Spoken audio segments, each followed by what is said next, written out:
नमस्कार. आदरणीय पवार साहेब, माननीय जयंत पाटील, माननीय खडसे साहेब, अरुणभाई, फौजियाताई, वंदनाताई, उषाताई, राजेश भैया, जितेंद्र आव्हाड, अनिल देशमुख, बसवराज पाटीलजी, रोहिणीताई, शब्बीरभाई, गायकवाड अण्णा, प्राजक दादा आणि त्यांची सगळी टीम, उपस्थित बंधू आणि भगिनींनो, आज 1.25 वर्ष झालंय ह्याच व्यासपीठावरनं मी भाषण केलं होतं. पहिल्या रांगेतले लोक वेगळे होते, बाकी सगळे तेच आहेत. फक्त एक जयंतराव आपण म्हणला होता की पहिल्या रांगेत दिग्गज बसले होते असं जयंतरावांच्या भाषणात आलं. जयंतराव समाज ठरवतो दिग्गज कोण आहे, आपण नाही ठरवत. आपण त्यांना पक्षामध्ये ते दिग्गज होते, याचा अर्थ आज समाजात ते दिग्गज आहेत का नाही हा काळच ठरवेल. आणि leadership is all about history, only history जजेस यू. मगाशी ते आवटे गेले, मला वाटतं ते म्हणले होते की लीडरशिप ही असतेच, पण जेव्हा इतिहास लिहिला जातो त्याच्यात तुमचं नाव काय पद्धतीने लिहिलं जातं तो खरा नेता असतो. त्याच्यामुळे कुणाबद्दल काय बद्दल आपण काय म्हणू काय लिहू ह्याला महत्त्व नसतं. पण आज महाराष्ट्र मला विचाराल तर प्रचंड अडचणीत चाललेला आहे.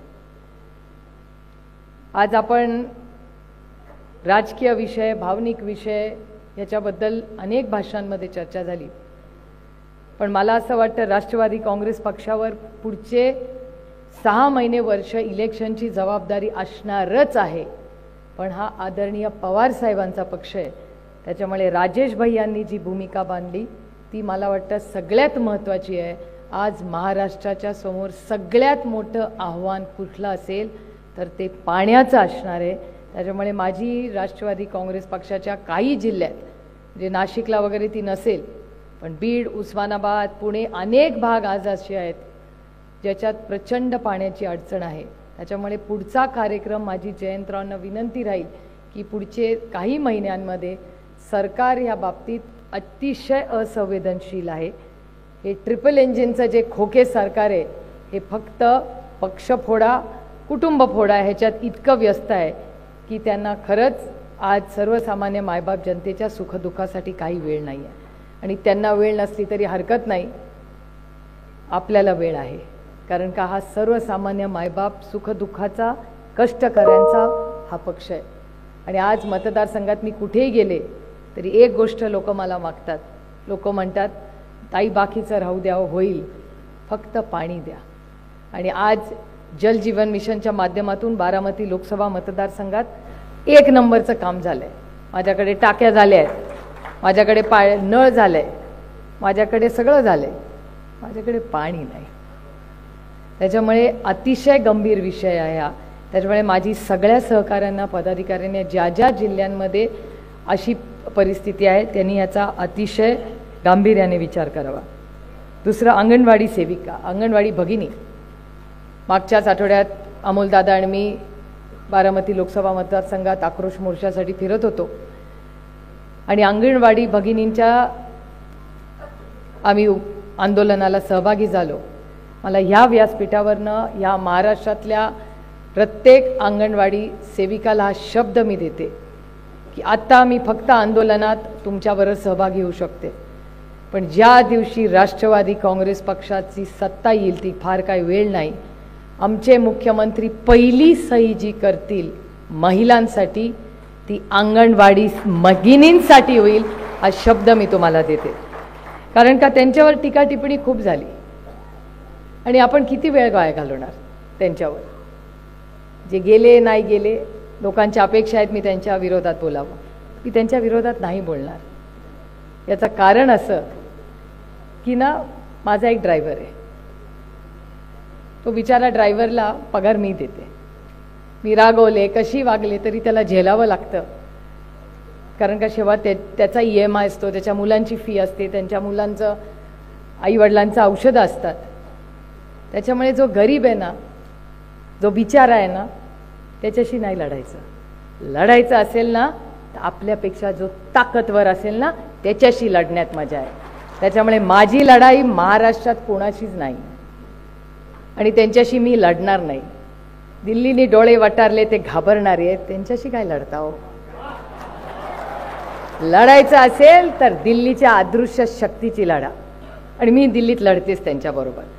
तुम्ही बसलाय ना तिथे ते बसतात, तिथे मी बसते, तेही माझं ऐकून घेतात बऱ्यापैकी, कारण मी ते कुणासारखंही खोटं बोलत नाही आणि माझ्यावर आईस नसल्यामुळे मला काही त्यांची भीती वाटत नाही.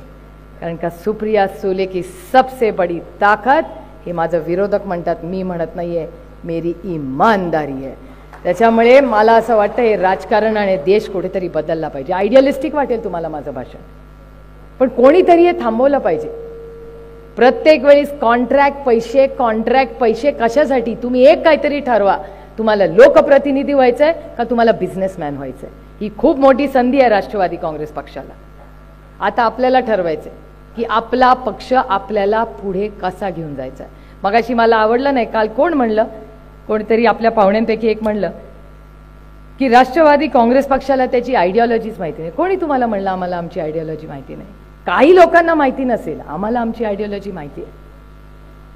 आमच्या विचाराची पद्धती, हा विकास हा झालाच पाहिजे, पण त्याच्याबरोबर सर्वसामान्य मायबाप जनतेच्या आयुष्यातही बदल झाला पाहिजे, तरच तो विकास होईल. त्याच्या दडपशाहीला जागा नाही. आता आवटे जसं म्हणले की तुमच्या मुख्यमंत्र्याचा कानही आम्ही धरू शकतो. आम्हाला अभिमान आहे की तुम्ही आमच्या मुख्यमंत्र्याचा कान धरू शकता. हीच लोकशाही आहे. म्हणून मला भारतरत्न डॉक्टर बाबासाहेब आंबेडकरांचा नाव घ्यायचा अधिकार मला आहे, त्यांना नाही आहे. छत्रपतींचं नाव घ्यायचा तर आता महाराष्ट्रातल्या कुठल्याच पक्षाला अधिकार राहिला नाही, कारण का ते शपथ घेतात आणि आरक्षण देत नाहीत. मी व्यासपीठावरनं सांगते, मराठा, धनगर, लिंगायत आणि मुस्लिम समाजाच्या आरक्षणाचा विषय जो पक्ष सोडवेल त्याच्या मागे राष्ट्रवादी काँग्रेस पक्ष पूर्ण ताकदीने उभा राहील. विकास लवांडे कुठे गेले? मगाशी ते म्हणले आम्हाला सोल्युशन द्या. सोल्युशन आहे आमच्याकडे, पण आम्हाला विचारलं तर पाहिजे. धनगर समाजाच्या आरक्षणाचा विषय मला आठवतोय, 2014ची गोष्ट आहे. 2014 मध्ये आमच्या घराच्या बाहेर येऊन देवेंद्र फडणवीस म्हणत होते पहिल्या कॅबिनेटमध्ये धनगर समाजाला आरक्षण देऊ. मी साहेबांना विचारलं होतं, दादालाही विचारलं होतं, दादाही उपमुख्यमंत्री होते, की दादा जर देवेंद्र फडणवीस करू शकतात तर आपण का नाही करू शकत. मी साहेबांना विचारलं होतं, साहेबांनी मला कॉन्स्टिट्यूशन, तेव्हा माझं आरक्षण, कारण का मी जात धर्म बाबतीत ह्याच्यासाठी मी राजकारणात आलेच नाही. अहो मी उच्च शिक्षित आहे. मी कुठल्याही हिंजवडीच्या कंपनीत जर गेले असते ना आतापर्यंत CEO झाले असते. सोमवार ते शुक्रवार केलं असतं, शनिवार रविवार नवऱ्याबरोबर लोणावळ्याला गेले असते. I am qualified for the job. पण मी राजकारणात कशासाठी आले आणि राजकारणात येऊन मी मागितलं काय पक्षाकडे? मी पक्षाकडे फक्त एक लोकसभेचं तिकीट मागितलं, बाकी मी पक्षाकडे कधीही काही मागितलेलं नाही. त्यांनी सांगावं आणि तुम्ही सांगा. कधी कॉन्ट्रॅक्टच्या भानगडी नाही, ना बदली, ना PSIची बदली. देशमुख साहेब बसले तिकडे, विचार 2.5 वर्ष होते होम मिनिस्टर. मी कुणाच्याही बदल्यांच्या पण भानगडीत पडले नाही, काही नाही. तुम्ही सगळे म्हणाल तशी पूर्व दिशा, त्याच्यावरही लोक टीका करतात. आता त्यांना महत्त्व दिलं. अहो महत्त्व दिलंय माझ्यावर झालेले संस्कार आहेत. आपल्या घरातला कर्ता पुरुष जो असतो ना त्याचा मान सन्मान करायला. मी उगीच मराठी मुलगी नाहीये, हे झालेले माझ्यावर माझ्या आई वडिलांनी केलेले पवार कुटुंबाचे संस्कार आहेत. आज त्याचा कोणीतरी गैरफायदा घेतं. अरे यांचे संस्कार, हो आमचे संस्कार चालले. आमची आजी एक कर्तृत्ववान महिला होती, कधी कुणाला उलट बोलली नाही. स्वतःच्या कर्तृत्वावर एक महिला असली तरी स्वतःच्या पायावर उभी राहिली, आणि त्या काळात तिचा कोण काका मामा वडील इलेक्शन लढलेला नव्हता. स्वतःच्या कर्तृत्वावर आमच्या शारदाबाई पवार निवडून गेल्या. आमच्या वडिलांसारखं दादाचं माझं वेगळं आहे. आम्हाला सॉफ्ट लँडिंग होतं, दादाला पण आणि मला पण. साहेबांचा कोण काका मामा नव्हता. 38व्या वर्षी मुख्यमंत्री झाले ना ते स्वतःच्या हिमतीवर झाले. बारामतीकरांचा आणि पुणे जिल्ह्याचा आणि महाराष्ट्राची आन बान शेली. त्यामुळे आता बोलायला खूप सोपं असतं, पण मी राजकारणात कशासाठी आले? मी राजकारणात तुमच्या आयुष्यात एक चांगला बदल घडवण्यासाठी आले. मला असं वाटलं की मी लोकसभेत जावं, लोकसभेत जाऊन पॉलिसी लेवलला काम करावं. आज जे जमीन कायद्याचा अधिकरणचा कायदा आहे ना त्या कमिटीमध्ये मी होते. आमच्या कमिटीने प्रस्ताव दिला आणि त्यानंतर आम्ही दुप्पट घ्या. त्या कमिटीचा रिपोर्ट आदरणीय पवार साहेबांकडे गेला आणि आज 1 रुपयाची जमीन जर कुणाला विकत घ्यायची असेल तर त्याला 4 पट पैसे द्यायचा निर्णय आम्ही दुप्पट केला होता. तो आदरणीय पवार साहेबांनी 4 पट करायचा निर्णय हा त्यांनी घेतलेला आहे. ती कमिटीची सगळी जी पॉलिसी होती ना, त्याच्यात मी, संदीप दीक्षित, आम्ही अनेक लोक होते. अनेक असे कार्यक्रम आम्ही दिल्लीत बसून करतो. इथे फौजिया ताई आहेत, वंदना ताई आहेत, हाय परफॉर्मिंग. मग काल मला वाटतं जितेंद्र आव्हाड तुम्ही म्हणला की ही सगळी बक्षिसं आम्हालाच कशी मिळतात. आम्हाला बक्षिसं मिळतात कारण का आम्ही पार्लमेंटमध्ये बसतो, आम्ही निवडून जातो तेव्हा मॉर्निंग टू इव्हनिंग आम्ही तिथेच असतो, त्यांची पण भाषणं ऐकतो आम्ही फक्त त्यांच्यावर टीका करायला जात नाही. आम्ही काय करणारे सांगतात. मला चिडवतात भारतीय जनता पक्ष, सॉरी भ्रष्ट जुमला पार्टी. आता तुम्ही म्हणाल भ्रष्ट जुमला पार्टी कशाला. 2014 मध्ये मला आठवतंय आर आबा हयात होते तेव्हा 2014च्या इलेक्शनमध्ये आपण गाडीतून गेलो ना की लोक असं नजरेने बघायचे, कारण का लोकांना असं वाटायचं आपण भ्रष्ट आहोत आणि ह्यांना हद्द पार करा, आणि त्याच्यावर भारतीय जनता पक्ष निवडून आली आपण भ्रष्टाचारी म्हणून. आज माझा आरोप आहे त्याच भ्रष्ट जुमला पार्टीला, ती भारतीय जनता पक्ष होता. ना खाऊंगा ना खाने दूंगा, आज मैं भी खाऊंगा और तुमको पेट भर खाने दूंगा अगर तुम भ्रष्ट जुमला पार्टी में हो तो. त्यामुळे आज भ्रष्टाचाराबद्दल ते काहीच बोलू शकत नाही. आणि आपल्याकडे जे काय आरोप झाले, काय झाले आरोप, मी जरा त्याचा हिशोब काढलाय. काल कोणीतरी म्हणलं 24 लोक त्यांच्या भागात जे आहेत जे भ्रष्ट आहे. तुम्हाला असं सरकार पाहिजे का जे भ्रष्ट आहे. जेव्हा म्हणतात ना 50 खोके एकदम ओके, बॉस मेरे लिए इट्स नॉट ओके. 50 खोक्यावर जर एक आमदार विकला जात असेल ना तर लाज वाटली पाहिजे त्या आमदाराला जो 50 खोकेवर आज विकला जातोय. आमची किंमत नाहीये. 50 खोके इज नॉट ओके. अशा लोकांच्या विरोधात मी ठरवलंय की लोकसभेचा आम्ही तर लढणारच आहोत त्यांच्या विरोधात, पण विधानसभेला ज्या दिवशी माझं मतदान संपेल, रिझल्ट लागल्यानंतर 4 महिने भिंगरी लावून तुमच्या प्रत्येक तालुक्यात येईन आणि भ्रष्ट जुमला पार्टीला हद्दपार करायची जबाबदारी मी घेईन. आणि मी काय विधानसभा लढणार नाही, चिंता करू नका कोणी, नाहीतर त्याच्यावरच सुरू होईल ओ यांना काहीतरी. स्वतःवरनं जगाची परीक्षा करू नका. काही लोक असतात ज्यांना राज्याचं प्रेम असतं, देशाचं प्रेम असतं. त्याच्यामुळे भ्रष्टाचाराच्या विरोधात जसा त्यांनी आपल्यावर हल्लाबोल केला होता ना, तसा मी त्यांच्यावर हल्लाबोल करणार आहे. आणि त्यांच्यासारखे खोटे आरोप नाही. आणि आपलं सेटिंग कोणाचीच नाही. माझा नवरा कॉन्ट्रॅक्टर नाही आणि मी भ्रष्ट नाही. त्याच्यामुळे भ्रष्टाचार हा एक विषय घेऊन ज्या गोष्टी आपण ऐकल्या होत्या ना त्या सहन होत नव्हत्या आम्हाला. आम्ही गाडीतून जायचो ना तेव्हा लोक बघायची तेव्हा असं वाटायचं सत नको बाबा ही सत्ता. आज उलटं वाटतं. काल तुम्ही विचारा, रुचा माझ्यावर गाडीत होती पुण्यामध्ये, मी गाडीतून निघाले, विचार करतो त्या पक्षाचं काय होणार, चिन्हाचं काय होणार, वकिलाचा फोन हे ते चाललं होतं. म्हणलं कुठून आलो हे सगळं, डोक्याला ताप झालाय सगळा. मी खिडकी, एका माणसाने मला हात केला, मी खिडकी खाली केली. तो मुलगा म्हणला we have faith in you, fight. तो मोटरसायकलवर होता. त्याच्यानंतर त्याचा व्हिडिओ आहे माझ्याकडे, मी यांच्यासारख्या दंतकथा सांगत नाही. त्याच्यानंतर 2 मुली आल्या, we want to be like you. म्हटलं बापरे माझं मला माहिती मी काय आहे. त्याच्यानंतर एक ट्रक ड्रायव्हर निघाला. तो ट्रक ड्रायव्हर माझ्याकडे हात करून बघतो. आता मला सांगा, जर एक ट्रक ड्रायव्हर, एक युवती आणि एक युवक जर एवढ्या अपेक्षेने माझ्याकडे बघत असेल आणि त्यांना असं वाटत असेल की ही मुलगी लढणार आहे, तर मी तुम्हाला शब्द देते, ही लढाई फक्त माझ्या वडिलांसाठी नाही आहे. ही लढाई महाराष्ट्राच्या अमोलदादा म्हणला तशा अस्मितेसाठी आहे. मी एक स्वाभिमानी मराठी मुलगी आहे. त्याच्यामुळे आज अमोलदादा म्हणली ही गोष्ट खरी आहे की ही लढाई कशासाठी आणि कुणाविरोधात आहेत. म्हणून मी पुन्हा पुन्हा सांगते, संजय आवटेंना वाटेल की अरे हे काय लढत नाहीत. माझी लढाई त्यांच्याशी नाहीच आहे. आणि कशासाठी मी त्यांच्यासाठी लढू, हा भारतीय जनता पक्षाचा अजेंडा आहे. ते आपल्याला आपल्यात खेळवत बसतात. मला एक सांगावं, मी त्यांना रोज भ्रष्ट जुमला पार्टी म्हणते, रोज रोज रोज म्हणते, आणि ते चॅनलवर पण दाखवतात. त्याच्यापैकी एक माझ्या विरोधात बोलत नाही, एक पण. एरवी एक कुठ बोलले की सगळी त्यांची ट्रोल आर्मी माझ्या अंगावर तुटून पडायची.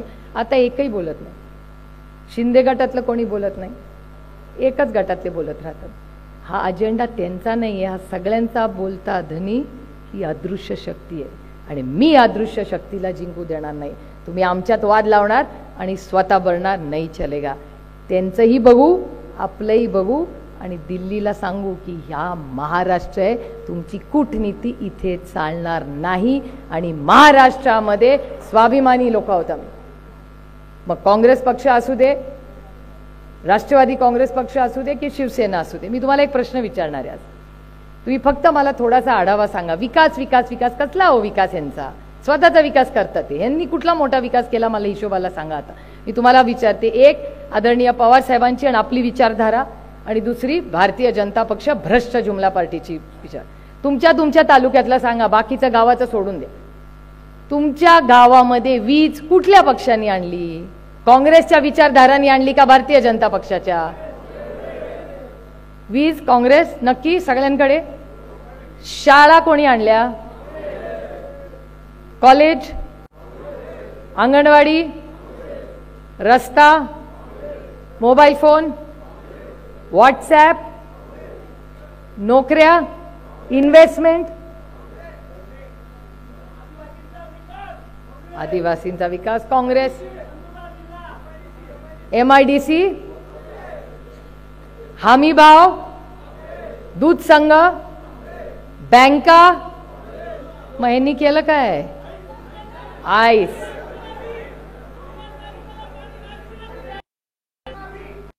सगळ्यात मोठी आणखीन एक मी तुम्हाला सांगते की महिलांचा न्याय देण्याचं काम काँग्रेस, महिलांचं धोरण काँग्रेस, पुढे काँग्रेस राष्ट्रवादी काँग्रेस एक समजूया. हा, IT पार्क, पोलीस भरती, RR पाटलांनी सगळ्यात मोठी पोलीस भरती केली. हा, धरणं केली काँग्रेस, पुढे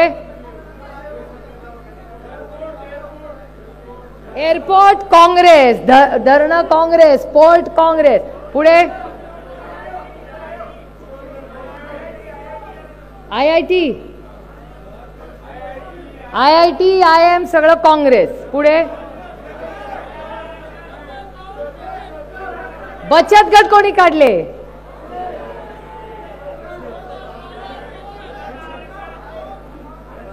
आरक्षण,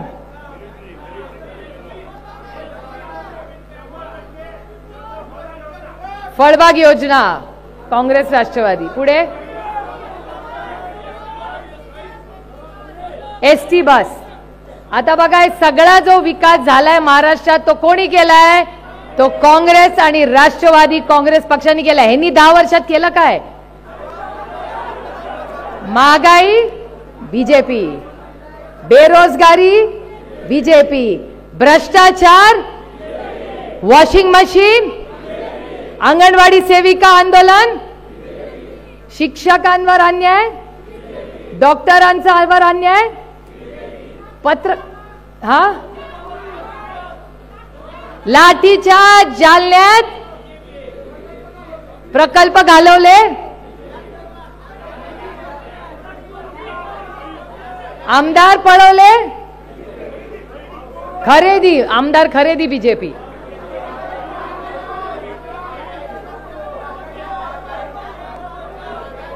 महागाई सांगितलं ना, महागाई, बेरोजगारी सगळं त्यांचं. प्रायव्हेटायझेशन, खाजगीकरण, मणिपूर. मग मला सांगा तुम्ही की मगाशी राजेश भैया म्हणले घाबरू नका. राजेश भैया, आम्ही घाबरणार कुणाला? आम्ही नाही कुणाला घाबरत. आणि आमच्याकडे पण एक पद्धत, अमोल कोल्हे, अमोल दादा सांगतात तसं झालंय. आमच्याकडे बऱ्याच लोकांना फोन येतात कामगार कायद्याचा.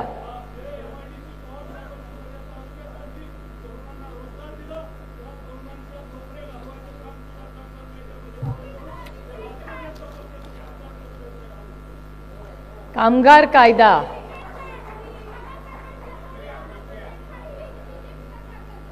करेक्ट. तुम्ही सगळा मोठा विकास कोणी केला? तो BJPनी तो स्वतःचा केला, स्वतःच्या स्वार्थासाठी केला. त्यांनी कुठलाही मोठा विकास केलेला नाही. मला एक सांगा, मी तुम्ही आता साखरेबद्दल बोलताय, मी तुम्हाला सांगते साखरेचं उदाहरण.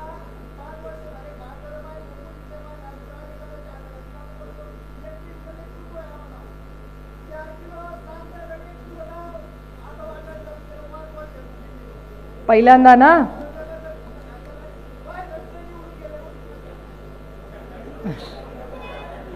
एक मला परवा दिवशी तुम्ही म्हणता ना खासदारांबद्दल, परवा सक्सेनाला मी सांगितलं, सक्सेना काय ग ते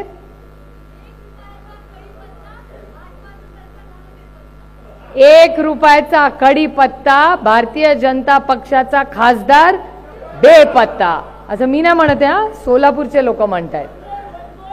त्याच्यामुळे तुम्ही बघता ही परिस्थिती अतिशय चिंताजनक आहे. त्याच्यामुळे आता पक्षफुटी काय झालं ह्याच्यात इतिहासात नका राहू. आपल्यावर खूप जबाबदारी आहे. या देशामध्ये लोकांना लढणारी लोक आवडतात आणि आपण सत्याच्या बाजूनी लढतोय आणि काय कार्यक्रम घ्यायचा आहे हेही आपल्याला अपेक्षित आहे. आपण नुसतं त्यांच्यावर टीका करण्यासाठी इथे जमलेलो नाही आहात. आपल्याला एक 3 पदरी कार्यक्रम घ्यायचा आहे. सेवा, सन्मान आणि स्वाभिमान. सेवा मायबाप जनतेची, सन्मान शेतकऱ्याचा, कष्ट करणाऱ्यांचा, महिलांचा आणि शेतकऱ्यांचा, आणि स्वाभिमान तुमच्या आणि माझ्या महाराष्ट्राचा. आणखीन एक कार्यक्रम मी तुम्हाला शब्द देते, हे रेकॉर्ड करून ठेवा माझं भाषण, कारण सत्तेत आल्यावर आपण काय लोकांसाठी करणार. मी तुम्हाला सांगते, पहिला आपला जेव्हा मुख्यमंत्री होईल महाविकास आघाडीचा, ती पहिली सही महिलांसाठी अंगणवाडी सेविकेचे करेल, पण पहिला सही जो करेल चेकवर ती ह्या महाराष्ट्रातल्या कष्ट करणाऱ्या, काळ्या मातीशी इमान राखणाऱ्या शेतकऱ्याची सरसकट कर्जमाफी ही हा माझा तुम्हाला शब्द आहे. रेकॉर्ड करून ठेवा माझं भाषण. त्यानंतर महिला सुरक्षितता. आता तुम्ही म्हणा कशी करणार, आर.आर. आबा आपल्यात नाही, पण आर.आर. आबा असताना आणि देशमुख साहेब असताना डिपार्टमेंट आपल्याकडे होतं. या राज्यातल्या प्रत्येक आईला तिचा मुलगा किंवा मुलगी जेव्हा बाहेर जाते ना, तिला काळजी वाटते, परत येतात का नाही. मी तुम्हाला ती त्यांची बघली गॅरंटी नाही. हा सुप्रिया सुळेचा शब्द आहे, मराठी स्वाभिमानी मुलीचा शब्द आहे. ही काय गॅरंटी बिरंटी नाही, कारण का गॅरंटीला पिरियड असतो, शब्दाला आयुष्यभर किंमत असते. ती गॅरंटीला एक्सपायरी डेट असतो ना, 3 वर्षाची, 1.5 वर्षाची, 5 वर्षाची. त्यामुळे आपण गॅरंटीवाले नाही, आपण शब्दाला पक्केवाले आहोत. या राज्यातली पोलीस यंत्रणा जशी आबांच्या काळात आणि देशमुख साहेबांच्या काळात चालली तशीच चालेल, आणि महिला सुरक्षितता हा तुमच्या आणि माझ्या सरकारचा सगळ्यात मोठा कार्यक्रम असेल. त्यानंतर बचत गट. ताई तुम्ही बसलाय तिकडे, या राज्यातल्या प्रत्येक तालुक्यात बचत गटाचं एक दुकान जे तुमच्या मालकीचं असेल ते काढलं जाईल, आणि बचत गटातल्या महाराष्ट्रातल्या प्रत्येक महिलेला तिकडे तिचं सामान ठेवता येईल, त्याचा पूर्ण कार्यक्रम आम्ही केलेला आहे. त्यानंतर मी विकासाच्या विरोधात नाही, मला मेट्रो प्रिय आहे, पण मला मेट्रोपेक्षा या राज्यातली एसटी जास्त प्रिय आहे. फक्त पुण्याच्या मेट्रोसाठी 18,000 कोटी रुपयाचा खर्च झाला. जर महाराष्ट्रातली एसटी ठीक करायची असेल तर 1,000 कोटी रुपयात काम होतंय. तर मेट्रो करायची का एसटी करायचं तुम्ही मला सांगा. त्यामुळे पूर्ण एसटी 1 वर्षाच्या आत, सरकार आल्यावर 1 वर्षाच्या आत या राज्यातला सगळा पब्लिक ट्रान्सपोर्ट आम्ही पूर्णपणे चकाचक करू, आणि अजितदादांना कधीही परत फाटकी एसटीचा फोटो दाखवायला मी देणार नाही, ती वेळच त्यांच्यावर आणणार नाही. हा शब्द आहे मला तुम्हाला. त्याच्यानंतर शाळा. प्रत्येक शाळेला 1 जूनला शाळा सुरू होते. प्रत्येक शाळेच्या दिवशी एकही मंत्री, आमदार, खासदार हा इथे तिथे फिरत बसणार नाही. तो त्याच्या मतदारसंघात असेल, तिथला कलेक्टर, तलाठी, BDO सगळे फील्डवर असतील, आणि या राज्यातलं एकही मूल हे शाळेच्या बाहेर असणार नाही. 1 जूनला प्रत्येक मूल, त्याच्यासाठी सगळी यंत्रणा सरकारची उभी राहील, सगळी यंत्रणा. त्यामुळे शाळा आणि आरोग्य. आज महाराष्ट्रात बघताय अनेक ठिकाणी औषधाचा तुटवडा आहे, तसा एकही PHC असणार नाही.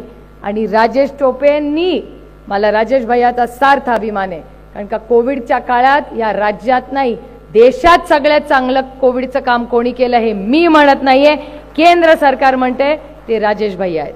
त्यामुळे आरोग्य आणि MIDC. आज रोहित नाहीये, तो परदेशी गेलाय बायका पोरांबरोबर, येईल आज रात्री. पण MIDC साठी सगळ्यात जास्त आंदोलनं आज अनेक ठिकाणी होतात, रोहितसाठी पण आहे, त्याची पण मागणी आहे. प्रत्येक मतदारसंघात असं कधी लॉपसाइडेड होणार नाही की इकडे जास्त आणि तिकडे जास्त. प्रत्येक तालुक्यामध्ये शिस्तबद्ध आपण इन्व्हेस्टमेंट करू, हाही मला तुम्हाला शब्द द्यायचा आहे. त्यामुळे सेवा, सन्मान आणि स्वाभिमान. आणि इथून पुढे पेन्शनचा तर मी बोललेच आहे, EP 95 सगळ्यात जास्त आरक्षण आणि पेन्शनवर कोण बोलला असेल या संपूर्ण पार्लमेंटमध्ये तर ती मी आहे. कॉन्ट्रॅक्ट भरती रद्द करायची. अग्रीड. मी हा पूर्ण चांगला मुद्दा आहे की राष्ट्रवादी काँग्रेस पक्षाची जेव्हा सत्ता येईल तेव्हा कॉन्ट्रॅक्ट भरती आपण त्या पूर्ण पॉलिसीचा फेर विचार करू आणि सरकारी नोकरी ही कॉन्ट्रॅक्टवर नसणार आहे. याच्यासाठी आपण पूर्ण ताकदीने सगळे प्रयत्न करू. पण याच्यासाठी सत्तेत यायला पाहिजे. आता सत्तेत येण्यासाठी पूर्ण ताकदीने संघटना उभी राहिली पाहिजे. त्याच्यामुळे आपण आजपासून, आज आपण इथे कशासाठी बसलोय, शिबिर आहे. विकास लवांडे बोलले खोटे की एक विचारधारा आणि एक पुढे आपण काय करणार. आजपासून निघून इथून जेव्हा निघाल तेव्हा जयंत पाटील पोट तिडकीनी सगळ्यांना सांगत असतात, बूथ कमिट्या करा, बूथ कमिट्या करा. अरे तू तो मुख्यमंत्री राष्ट्रवादीचा बसू दे, तुझ्या आयुष्यात सोनं करून देईन, गॅरंटी देते तुला. गॅरंटी म्हणजे ती वाली नाही, शब्दाची गॅरंटी, वो वाली. अरे आदरणीय पवारसाहेब मुख्यमंत्री जेव्हा होते तेव्हा राज्यातले सोन्याचे दिवस होते. आपल्याला आदरणीय पवारसाहेब मुख्यमंत्री असताना तो महाराष्ट्र परत आणायचा आहे. जेव्हा हा महाराष्ट्राचा मुख्यमंत्री दिल्लीत जायचा ना, दिल्ली हादरायची की अरे बापरे महाराष्ट्राचा मुख्यमंत्री दिल्लीत का आलाय. आता आपला पालकमंत्री बंदाला जातो, परत येतो. आणि आपल्यावर कुणाचे संस्कार झालेत, आपल्यावर कैलासवासी यशवंतराव चव्हाणांचे संस्कार झालेत. जेव्हा जेव्हा हिमालयाला गरज पडते तेव्हा महाराष्ट्राचा सह्याद्री हा दिल्लीला गेलेला आहे. आणि ते आपल्यावर झालेचे संस्कार आहेत. आणि आपले संस्कार बॅनरवाले नाही आहेत, आपले कृतीमधले संस्कार आहेत. त्याच्यामुळे एक बाकीच्यांना सांगते, बाकी तुम्ही काही माझ्याबद्दल बोला, मला काही नाही, पण चव्हाण साहेबांचं नाव पुढे जर कोण नेणार तर ती फक्त सुप्रिया सुळे नेणार. तुम्हाला त्यांचं नाव घ्यायचा अधिकार नाही, कारण का तुम्ही वागत नाही त्यांच्यासारखे. एक दिवस फक्त तिकडे जाऊन फुलं ओढून नाही होतं, रोजच्या कृतीमध्ये चव्हाण साहेब दिसले पाहिजेत. ते आपल्या श्वासात असले पाहिजेत, मनात असले पाहिजेत आणि आपल्या धोरणात असले पाहिजेत. चव्हाण साहेबांनी कधीही भारतीय जनता पक्षाला किंवा RSS बद्दल ते चांगलं बोलले नाही. त्यांची वेगळी मतं होती, मान सन्मानाने करायचे, पण त्यांचं आणि RSSचं कधीच जमलं नाही. त्याच्यामुळे आज अनेक लोक त्यांचा फोटो लावतात, पण चव्हाण साहेबांना हे मान्य नव्हतं. हे उभ्या महाराष्ट्राला माहिती आहे, ज्यांनी थोडंसं त्यांच्याबद्दल वाचलं असेल तर. आणि आजचं जे महाराष्ट्राचं सरकार आहे ते जेव्हा हिमालयाला शिंक आली ना तरी आपल्या सह्याद्रीला ताप येतो, अशी परिस्थिती आहे या राज्यात. त्याच्यामुळे हा बदल घडवायचा आहे. हे चेष्टेपुरतं ठीक आहे हो, पण मन अस्वस्थ करणार आहे. मला नाही बघवत महाराष्ट्र असा. मला नाही चांगलं वाटत जेव्हा कोण म्हणतो की अरे 50 खोके एकदम ओके. मेरे लिए नहीं है ओके. महाराष्ट्रामध्ये आज जेव्हा ती अंगणवाडी भगिनी माझ्या समोर ओक्साबोक्षी रडते, नाही मला सहन होतो. ते असंवेदनशील आहेत, पण आपण संवेदनशील नाही. आपण खोक्यासाठी नाही राजकारणात आलो, आपण लोकांच्या आयुष्यात एक चांगला बदल घडवण्यासाठी आलेलो आहे. तो हा पक्ष आहे, हा एक स्वाभिमानी पक्ष आहे. आणि मी तुम्हाला सांगते माझा अनुभव, आणि तुम्ही सगळे आहात. मग अशी अमोल दादा म्हणली गोष्ट खरी आहे, पाठ थोपटा स्वतःची. मी तुम्ही आहात तिथेच उभी आहात. रक्तानी ते माझे वडील आहेत, पण जेवढा माझा त्यांच्यावर अधिकार आहे त्याच्याहून गुंजभर जादा अधिकार तुमचा त्यांच्यावर आहे, हेही मला तुम्हाला सांगायचं. कारण आज ते इतक्या वर्षाचे आहेत हे तुमच्या प्रेमापोटी. तुमचे आशीर्वाद, प्रेम, तुमच्या घरातल्या महिला भगिनीने आशीर्वाद दिलाय ना, त्याच्यामुळे आज पवार साहेब आज आपल्याबरोबर आहेत आणि ज्या पद्धतीने काम करतात. आणि त्यांचं टॉनिक मी किंवा माझी मुलं नाही आहेत, त्यांचं टॉनिक तुम्ही सगळे आहात. घरात बसवलं की ते आजारी पडतात, तुमच्या ही खरी आहे. कारण का लोकांचं प्रेम आणि ही नाती, नातं तोडणं खूप सोपं असतं, नातं निभाना शिकव. नातं निभायला ताकद लागते, तोडायला ते 1 मिनिटं लागतात. त्याच्यामुळे आज आपण शिर्डीला जे भेटलेले आहोत हे पुढची 5 नाही 10 नाही, महाराष्ट्राची 25 आणि 50 वर्ष कशी घडवणार आहेत ह्याच्यासाठी आहे. ते एक चांगला उपक्रम करू, एक चांगला पक्ष पूर्ण ताकदीने उभं करू, जो भ्रष्टाचार मुक्त असेल, जो महाराष्ट्राच्या सेवेसाठी असेल. आणि सत्ता येते जाते हो, काय फरक पडतो आपल्या आयुष्यात. मला खरं सांगा काय फरक पडलाय. मी विचार करत होते, सत्ता गेली तेव्हा एवढ्या आता जयंतरावांच्या भाषेत दिग्गज होते, काय फरक पडला. तेच लोक आहेत, तेच जेवण आहे, तेच लाईट आहे, सगळं तेच आहे ना. फक्त विचार तोच आहे. फक्त ज्यांची विचारात गडबड केली ते नाही आहे. ठीक आहे, आता तो त्यांचा वैयक्तिक विषय, लख लाभो त्यांना, गुड लक. जिथे असाल तिथे फक्त सुखाने राहा म्हणजे झालं. कारण का आम्ही जिथे आहोत आमच्या स्वाभिमानात आम्ही सुखी. त्याच्यामुळे आज आदरणीय पवारसाहेब एक वेगळ्या पद्धती, एक वेगळ्या जबाबदारी होत. इंडियाची मीटिंग, सीट शेअरिंग, रोज काय टी व्हीवर बघता ते खडसे साहेब म्हणले, गोष्ट खरी आहे. एक जण विचारणार तू काय बोलला, दुसरा म्हणला तू काय बोलला. या भानगडीत पडू नका. सीट शेअरिंगचं वगैरे सगळं आदरणीय पवारसाहेब, सगळे मोठे नेते जयंतराव बघून घेतील. तुम्ही फक्त आजपासून निघाल लोकसभा, विधानसभा आणि प्रशांतदादांचं आणि विशालदादांचं कॉर्पोरेशन. ते कधी होणार आहे मला माहिती नाही. प्रशांतदादा आणि विशालदादा म्हणतात 25 मध्ये होईल. माझ्या तुम्हाला शुभेच्छा आहेत झालं तर. पण आजपासून एक उत्तम संघटना, नवीन पिढी जोडणे, जबाबदार लोक ज्यांना राज्याची आणि देशाची सेवा करायची आहे त्यांना जोडणे, तंत्रज्ञानाचा वापर करणे. आणि जाताना एकच गोष्ट सांगेन की सोशल मीडियावर बरंच बोललं गेले, बरीच उदाहरणं गेली. मागचं इलेक्शन एका फोटोवर फिरलंय, एका. आणि तो फोटो काय आहे का फोटो? त्याच्यामुळे ते जर 80व्या वर्षी हे करू शकतात तर आपणही करू शकतो. त्याच्यामुळे फोन येतील, दंडुका होईल, इन्क्वायरी लागतील. मगाशी कोणीतरी म्हणलं कारखान्याला त्यांना पैसे दिले नाहीत. अहो ह्यांना आपल्या अशोक भाऊ तुम्हाला तर मिळालेच नाहीत. काही बिचारे गेले, उत्साहाने गेले, त्यांना पण नाही मिळाले. तसं साताऱ्याचे एक कारखान्याला नाही मिळाले असं माझ्या कानावर आले. ते नाही मला माहिती, असं ऐकलं. त्याच्यामुळे त्यांना लख लाभो जे होईल ते. आपण पैशासाठी नाही गेलो, आपण सगळे एकत्र आहोत, पूर्ण ताकदीने लढू. आणि 2024 मध्ये लोकसभेला आणि विधानसभेला अतिशय चांगल्या पद्धतीने राष्ट्रवादी काँग्रेस पक्षाला अभिमान वाटेल असं काम करू. पुन्हा एकदा आपण आलात प्राजक्तदादा, तुमच्या सगळ्या टीमनी अतिशय उत्तम जी सोय केली त्याबद्दल तुमचे सगळ्यांचं कौतुक करते, मनपूर्वक आभार मानते. आणि सगळे घरी जाताना सांभाळून जा. समृद्धी मार्ग चांगला आहे पण त्याच्यावर ॲक्सिडेंटची तेवढेच होतात. त्याच्यामुळे प्लीज सगळे सांभाळून जा. आणि पुन्हा एकदा जयंत पाटील आपण आणि आपल्या सगळ्या टीमनी जे कष्ट केले याबद्दल आपले मनपूर्वक आभार मानून आपली रजा घेते. जय हिंद, जय महाराष्ट्र, जय आघाडी.